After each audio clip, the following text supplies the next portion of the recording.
So it's Rob Lafrenais. Yeah. He's an old friend, and he's a curator, and he brought us he curated so many space art projects, including Zero-G Flight. And you went into Zero Gravity absolutely. on one of the Arts Catalyst flights that I organised. Yeah. Zero-G at Star City. So go ahead. Sorry. Anyway, I just wanted to start while you're setting that up to thank Susmita for mentioning Tipu Sultan, because Tipu Sultan is why my name is, I have a French name, but I sound like an Englishman. Is that because I like to think that my ancestors fought with Tipu Sultan in India. My father was Anglo-Indian. I'm an accidental Englishman because of my family had been French, and then they got caught in this struggle with the British, and they ended up being part of the British Empire. So I'm trying as hard as I can to become French again. Anyway. Well, I don't know how to make this. Okay, well, we'll just do it like that. That's fine. It's the end of the day. And I'd also like to thank Bernard for mentioning the Space Without Rockets, because mentioning Republic of the Moon, because like Republic of the Moon, Space Without Rockets is actually a provocation. It's a title, an artistic strategy to make you think about space travel, how we get into orbit, how we get into deep space, and think about the fact that there are, in fact, different types of fuels. Susmita also mentioned the idea of that there were the possibility of sort of greener rocket fuels. And it's an area that's not really thought about a lot. So we wanted to throw out the challenge, Space Without Rockets. That is myself and Ewan Chardonnay as part of Makerin, as part of the More Than Planet initiative. So I'm just going to take you through some images from the book. This is Frank Molina, and Roger Molina, his son, wrote a very rousing introduction to our book, and pointing out that there were like different unassessed harms from satellite programs, and we've known about this since the 70s rather, when this diagram was constructed. So rocket emissions, what do we know about rocket emissions? Well, we know there's a lot of black carbon, and we know that there are clean and dirty fuels. And the book has 3 scientific articles about that subject, and also about the increase in, it was mentioned the amount of launches today that Elon Musk, just in one Starlink.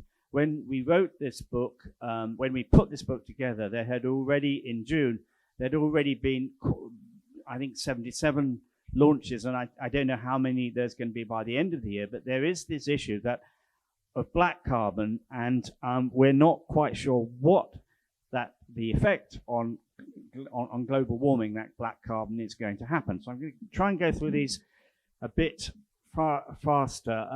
Bill McGuire has written about the environmental impact of space tourism. Here we have the Virgin Galactic. And rockets, yeah. There's a lot of rockets going up. This is the Blue Origin one, and this is a Russian rocket. And you can see the emissions. So Space Without Rockets actually started as a kind of campaign with these artists, all from Mexico. Ale de la Puente is here, and she's here in the picture, taking part in the very first Space Without Rockets protest on White Sands missile base.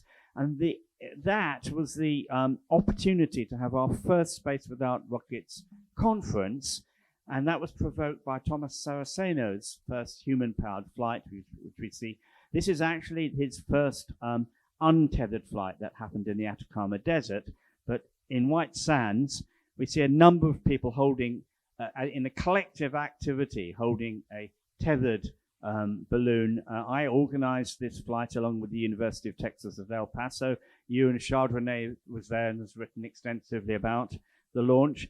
And John Powell, director of JP Aerospace, which calls itself America's Other Space Agency, is trying to build stratospheric space stations, dark sky stations like this, with a view of trying to launch balloons into orbit. Now, that may seem totally impossible to you, but he believes it can be done. So the book is about thinking about other ways of getting into space. We also talk about space elevators and rockoons. This is James Van Allen, who used some of the earliest rockoons launched from the sea into the stratosphere and beyond to show the possibility of rockoon technology. So it's not new rockoon technology. There are a lot of small startups doing it now. And this is actually not far away from where SpaceX is. It's actually a new technology for literally catapulting things into space. And we also write about the paleoarchaeology of aeronautics, balloons. This is by Cédric Carles. This is the French Mir space balloon for going up and exploring the stratosphere. And this is a Solar Stratos, which is the Swiss first solar-powered plane. And this is Project Breakthrough Starshot. They actually had a launch, which I missed at IAC. The idea that spaceships the size of mobile telephones could be transmitted by laser to Proxima Centauri. And they believe they can do it in 20 years. So that's Breakthrough Starshot, another approach to space without rockets. But this, and I have to read out the name of the artist, is the illustration by the article in here by Fabienne Borges. And Fabienne, I have to learn to say Borges. And the artist, I'm going to finish very quickly, but I do want to read out the name of the artist because... Can you say? Oh, thank you very much. Yeah, thank you. I don't have to look at the book. Okay. Thank you very much, Fabienne. And this is, we talked a little bit about African space. This is, of course, the Congo astronauts. And this is kind of another form of provocation. It's thinking, well, you know, why are we going anywhere? We can kind of be here on the Earth and feel like strangers on another planet. So as you see, they're doing these space suits that are constructed from junk, from markets. And this is, again, on the subject of staying on Earth, Biosphere 2. Kathleen Gray was part of the Space Without Rockets conference, and she was one of the people who organized the very famous Biosphere 2. Here we have in the desert. And finally, Ewan Chardonnay's article again. We've had mention of the guy Lynn Margolis, and of course the founder of the Gaia hypothesis, whose name I've completely forgotten because he's just died and he's extremely famous. But sorry, who? Very funny. Lovelock, James Lovelock. And Ewan has written a little bit about the holobiont of the biological aspects of planet Earth. And of course, we have the famous Earthrise photo, which of course now looks like this.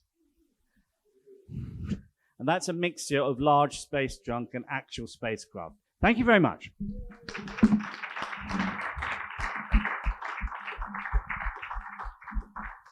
Thank you, Rob. The book is available outside the auditorium if you want to get it.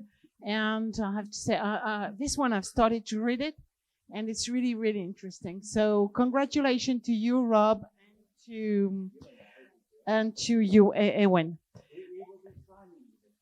So go and have a signature. I would like to thank you all for your participation, both the speakers and the audience. You have been a terrific audience. We are going to stop here for tonight, and we'll come back tomorrow at 2:00 for another round of presentation and discussion.